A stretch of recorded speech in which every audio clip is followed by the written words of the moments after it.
Sebelum nonton video ini, jangan lupa di-subscribe dan nyalakan tombol loncengnya agar kalian tidak ketinggalan video terupdate dari Zamzam Jainuddin Channel TV. Terima kasih.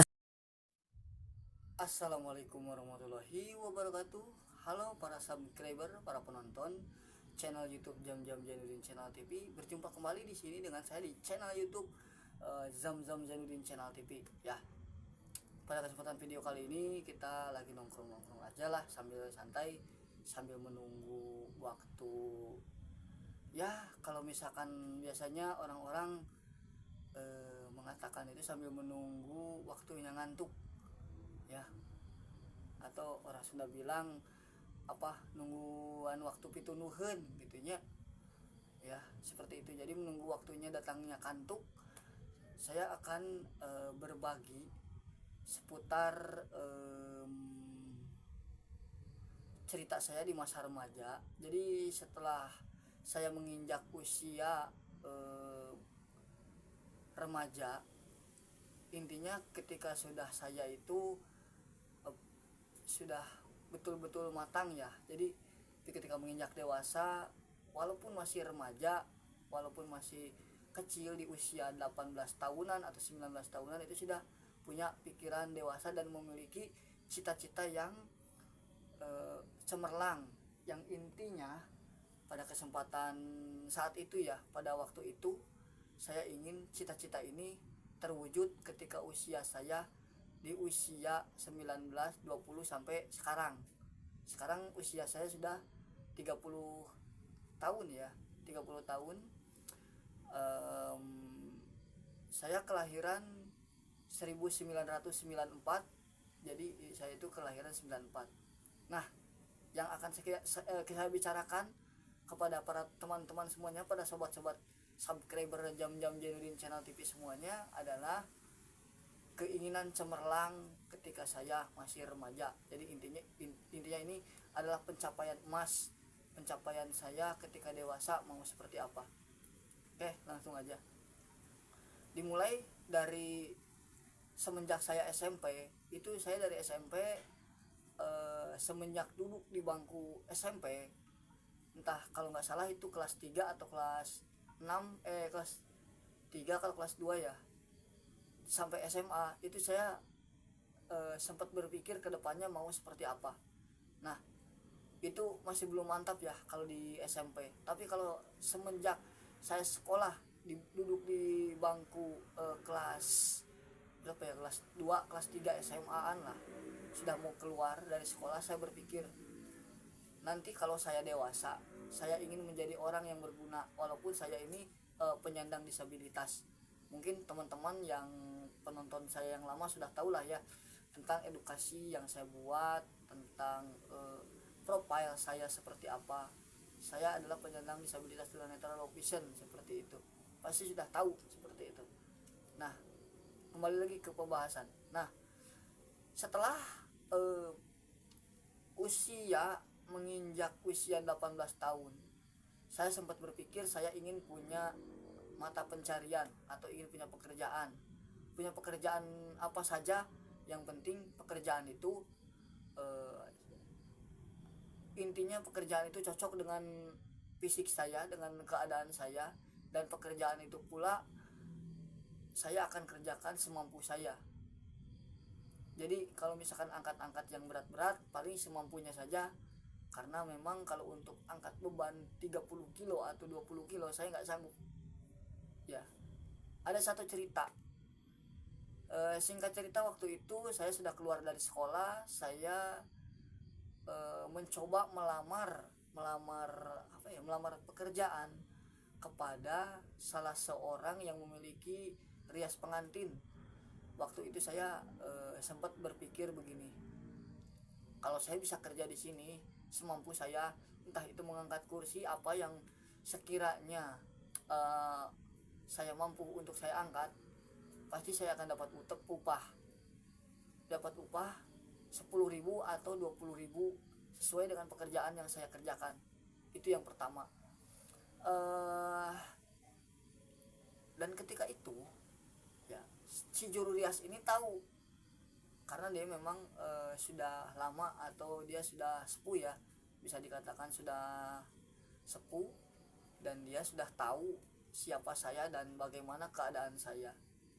Saya bilang begini pada ibunya, "Bu, saya butuh uang untuk jajan, saya butuh uang untuk bisa membeli apa yang saya mau. Saya mau kerja apa saja di sini, mau ngangkat kursi boleh, mau ngangkat meja prasmanan juga boleh." Saya bilang begitu.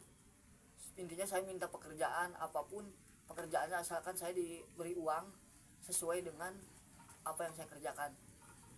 Di situ si ibunya mulai menjawab seperti ini, "Kalau misalkan pekerjaan buat kamu nggak ada." Jadi dia ini jujur dengan sejujurnya. Mungkin karena dia kasihan melihat kondisi fisik saya yang memang tidak memungkinkan untuk kerja berat, dia menolak. Dia menolak kalau semisalkan saya kerja di dia. Walaupun itu saya sempat minta kepada dia agar saya kerja itu semampunya saya. Nah itu yang pertama, saya kerja di sempat kerja di minta kerjaan di tempat akut-akut alat-alat rias, karena waktu itu saya hidup itu saya di lingkungan orang-orang yang banyak sekali orang normalnya, jadi anak-anak disabilitas itu jarang. Bahkan ada anak disabilitas itu pun disabilitasnya bukan disabilitas seperti saya yang memiliki keterbatasan fisik dan juga keterbatasan penglihatan seperti itu. Jadi ada juga dia fisiknya sehat tapi dia memiliki keterbelakangan mental yang mungkin tidak parah ya. Kalau misalkan anak SLB itu bilangnya anak C ya, orang-orang SLB pasti sudah tahu kalau anak C itu disebutnya itu tunagrahita ya. Jadi kalau orang-orang yang tunarungu, tunawicara, terus dan seterusnya yang memiliki mata normal itu tenaga biasa normal ya. Itu singkat cerita itu ditolak ya untuk kerjaan itu.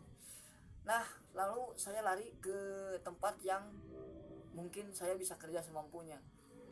Nah di sini saya mencoba melamar di konveksi, karena di sini waktu itu masih ramai konveksi yang memproduksi kayak celana panjang, kayak training, kayak celana pendek seperti itu ya. Kalau di sini sebutnya sih kolor ya. Jadi konveksi yang membuat celana kolor atau celana training, celana panjang atau celana pendek seperti itu. Nah singkat cerita saya sudah meminta pekerjaan kepada pegawai atau sama bosnya semampunya. Itu saya sempat diterima juga itu di beberapa pengusaha konveksi, dan pekerjaan saya itu tidak berat, cuma masangin tali kolor seperti itu ya, terus bukan memasangkan tali kolor ya, tapi melipat seperti itu. Dan waktu itu pernah mendapatkan gaji upah seminggu itu paling bisa dapat 20, 30 sampai 50 ribu sesuai dengan pekerjaannya. Nah cita-cita saya yang mungkin punya pekerjaan ini mungkin sudah terjawab dengan perjalanan saya di konveksi ini. Saya alhamdulillah punya uang jajan sendiri, walaupun uangnya itu tidak nyampe 100 ribu. Bahkan kalau 100 ribu pun harus lembur sampai malam.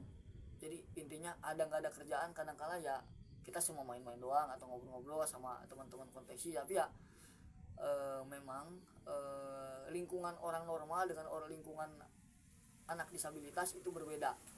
Terkadang ada yang suka jahil juga, ada yang memang mereka seperti menyepelekan kepada, jadi intinya tidak akur lah ya, tidak akur antara disabilitas dan orang normal seperti itu.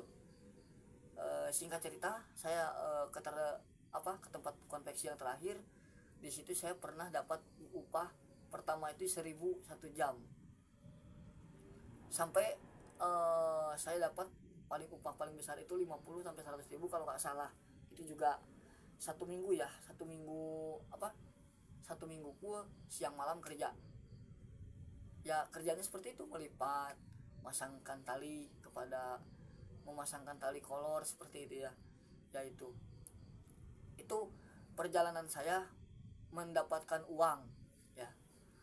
Perjalanan saya mendapatkan uang, setelah itu saya berpikir kalau saya sudah punya pekerjaan, saya ingin seperti orang-orang yang normal pada umumnya. Saya ingin punya keluarga, saya ingin memiliki istri, saya ingin berkeluarga seperti layaknya orang normal. Di sini usia saya sudah menginjak 18-19 tahun, itu saya sudah mempunyai keinginan, bahkan saya sempat punya target usia yang mungkin usia ini ingin menikah di usia muda. Nah, kenapa saya ingin menikah di usia muda? Karena perlu teman-teman ketahui, usia muda itu adalah usia yang memang usia yang masih produktif. Usia yang seharusnya itu kalau misalkan kitanya sudah memiliki kedewasaan yang tinggi. Kadang-kadang kan ada juga anak-anak yang memang usianya sudah menginjak dewasa tapi tingkah lakunya masih seperti anak-anak.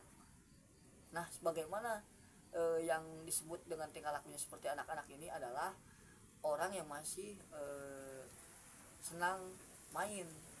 Jadi dia belum merasa bahwa dirinya itu dewasa betul. Jadi dia memiliki hasrat keinginan untuk berumah tangga atau memiliki berkeluarga itu belum kuat seperti itu. Nah, ini saya di usia 19 tahun sudah punya keinginan untuk berkeluarga seperti itu. Alasan saya kenapa saya ingin berkeluarga di usia muda.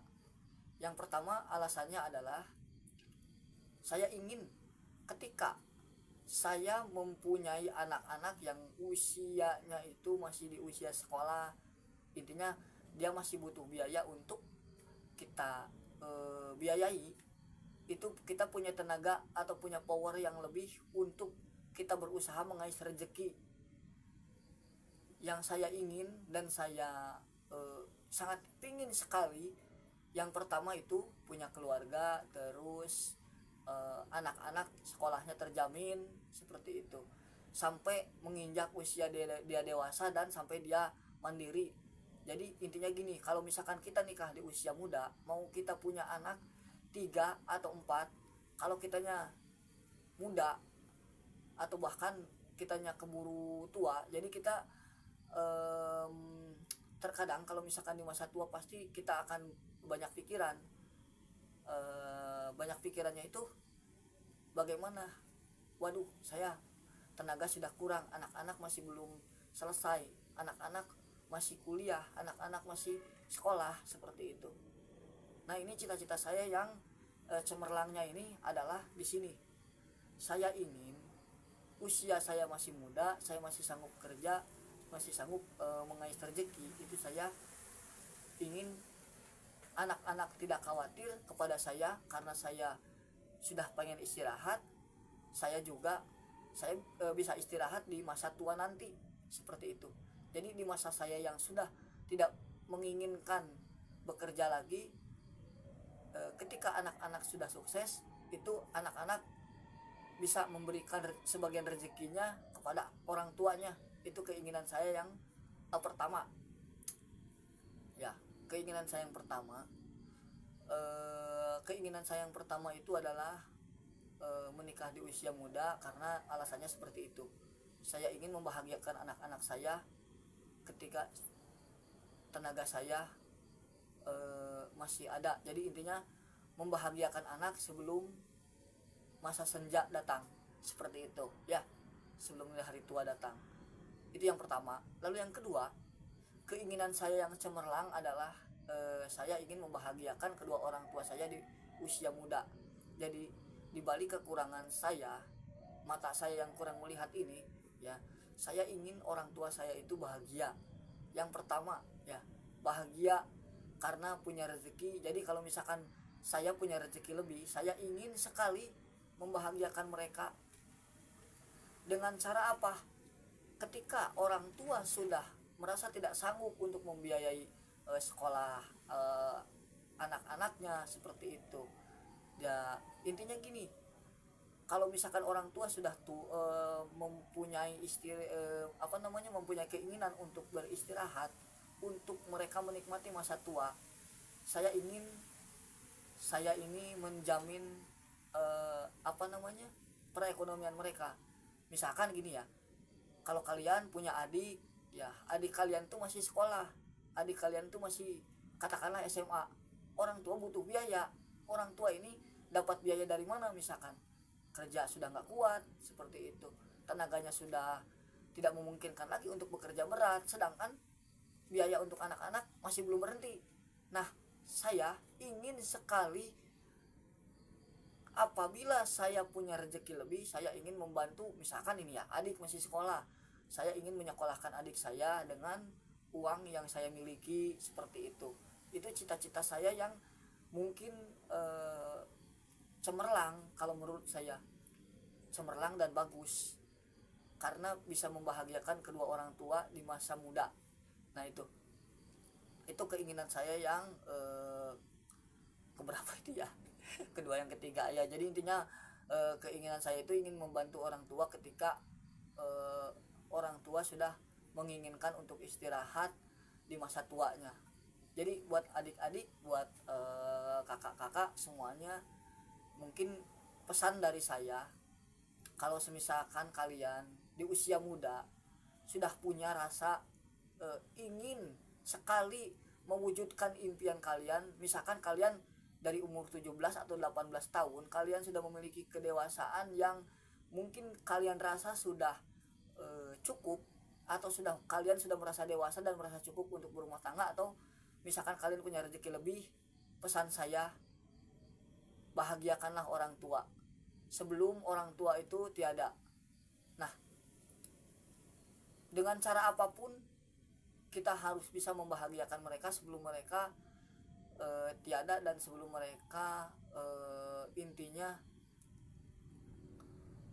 menikmati masa senja yang sebelum senja. Karena begini guys, orang tua kalau misalkan sudah terlalu tua, kadang-kala kan mereka terkena pikun, ternyata kena apa gitu kan. Itu yang orang tua yang memang istilahnya bisa dikatakan orang tua yang mungkin seperti itulah ya takdirnya dari yang maha kuasa. Ada juga yang mereka itu masih sudah sepuh ya, tapi ingatannya masih kuat, masih oke gitu kan. Ada juga yang seperti itu. Tapi kita sebagai anak, kita sebagai anak yang dilahirkan, jadi kita harus berpikir, orang tua berjuang melahirkan kita, mengurus kita dari bayi sampai kita besar, itu karena jasa siapa? Karena jasa orang tua. Itu yang pertama. Jadi kita harus berpikir kalau kita itu harus bisa membahagiakan orang tua dengan cara apapun, entah itu dengan cara membantu adik kita bisa melanjutkan sekolah, atau entah itu memberikan sesuap nasi atau kebahagiaan yang mungkin kalian mampu untuk memberi kaja. Oke, buat teman-teman, buat para subscriber, mungkin itu saja tentang cerita saya, cita-cita saya. Dan perlu ditekankan lagi, itu adalah cita-cita yang memang cita-cita yang sangat cemerlang sih menurut saya. Dan kalau misalkan bisa terlaksana itu saya pasti akan merasa bahagia. Oh ya, satu lagi, perjalanan saya ketika sudah kerja itu saya mengamen ya. Mungkin teman-teman di video-video saya juga sudah ada video-video saya ketika sedang ngamen seperti itu. Nah, ini nih ya, perlu diketahui juga, waktu itu saya jadi pekerjaan demi pekerjaan sudah saya alami. Jadi intinya waktu itu saya ingin punya pekerjaan, ingin punya penghasilan apapun itu, asalkan jangan mencuri dan halal. Walaupun dari mengamen pun itu saya nggak apa-apa gitu ya. Nah, jadi intinya buat teman-teman semuanya, semoga ini menjadi inspirasi, semoga ini bisa menjadi acuan atau menjadi bahan motivasi buat kalian yang mungkin masih berkeluyuran di luar sana, yang masih seneng main, yang masih menyepelekan kepada orang tua. Ingat bro, ingat guys ya, kalau orang tua itu nomor satu, harus dinomor satukan. Kenapa? Karena jasanya besar bagi kita sebagai anaknya. dia merawat kita semenjak kecil, tidak mengenal lelah, tidak mengenal, misalkan kalau kita merengek ingin mainan, ingin apa, itu mereka tidak pernah merasa keberatan memberikannya seperti itu. Jadi kita harus berusaha semaksimal mungkin membuat mereka tersenyum, tapi dengan apa yang kita bisa dan apa yang kita mampu. Dan untuk pekerjaan saya yang tadi yang saya katakan saya mengamen itu hanyalah sebatas jembatan bagaimana caranya saya mencari rezeki yang halal seperti itu. Jadi buat teman-teman semuanya, para subscriber, mungkin saya cukupkan sampai di sini dulu. Kurang lebihnya mohon maaf apabila ada salah-salah kata. Dan sekali lagi perlu saya tekankan, untuk profesi yang saya pilih ini pengamen, saya sudah mempertimbangkannya, dan alhamdulillah dari situ saya sudah bisa mandiri, sudah bisa dewasa, walaupun mungkin sekarang ini agak gimana gitu ya. Nanti kita akan bahas itu di next video ya. Oke, buat teman-teman semuanya cukup sampai di sini dulu perjumpaan kita.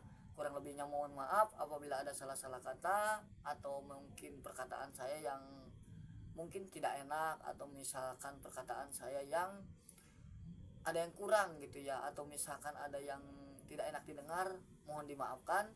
Akhir kata, saya Jam-Jam Jainuddin dari Jam-Jam Jainuddin Channel TV mengucapkan terima kasih banyak yang sudah nonton. Jangan lupa di like, comment, and subscribe.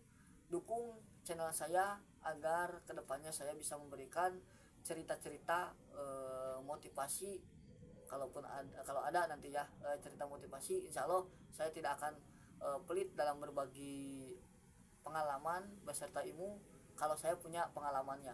Oke, buat teman-teman itu saja. Billahi taufiq wal hidayah. Wassalamualaikum warahmatullahi wabarakatuh. Sampai jumpa lagi di next video, dan salam dari saya Zamzam Zainuddin dari Zamzam Zainuddin Channel TV.